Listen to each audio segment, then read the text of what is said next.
പല സ്ഥലത്തുള്ള ചിക്കൻ പെരട്ട് നിങ്ങൾ കഴിച്ചിട്ടുണ്ടാവും. നിങ്ങൾ ഇതുപോലെയാണ് ആദ്യമായിരിക്കും കഴിക്കുന്നത്. വളരെ ടേസ്റ്റി ആയിട്ടുള്ള ഒരു ചിക്കൻ പെരട്ട് റെസിപ്പിയാണ് ഇന്ന് ഞാൻ നിങ്ങൾക്ക് പങ്കുവയ്ക്കുന്നത്. ക്ലീൻ ആക്കി വെച്ച ചിക്കനിലേക്ക് കുറച്ച് കറിവേപ്പില, പിന്നെ 1-2 പച്ചമുളക്, കുറച്ച് മഞ്ഞൾപ്പൊടി, മുളക് പൊടി, കുരുമുളക് പൊടി, കുറച്ച് ചിക്കൻ മസാല, ഗരം മസാല. ഞാനിവിടെ കാശ്മീരി ചില്ലി പൗഡറാണ് എടുത്തേക്കുന്നത്, കാരണം എനിക്ക് എരിവ് അത്രയും വേണ്ട. അതിനുശേഷം ഫ്രൈ ചെയ്ത് വെച്ചേക്കുന്ന ഒനിയൻ, ഒരു 1.5 സവോളയാണ് ഞാനിത് ഫ്രൈ ചെയ്ത് വെച്ചേക്കുന്നത്. ഒരുപാട് ഡീപ് ഫ്രൈ ചെയ്യേണ്ട, ഒരു 70% ഫ്രൈ ചെയ്ത ഒനിയനാണ്.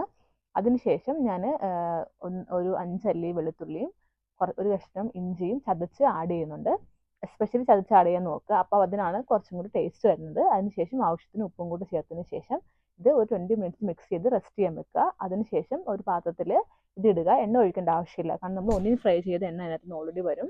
അടച്ചു വെച്ച് ഒരു 20 മിനിറ്റ്സ് നമുക്കിത് ഷാലോ ഫ്രൈ ചെയ്തെടുക്കാം. വളരെ ടേസ്റ്റി ആയിട്ടുള്ള ഒരു ഡിഷാണിത്. എല്ലാവരും ട്രൈ ചെയ്ത് വെക്കുക. ചോറിൻ്റെ കൂടെയും ചപ്പാത്തിയുടെ കൂടെയൊക്കെ നമുക്ക് കഴിക്കാം. Thank you for watching. Bye bye.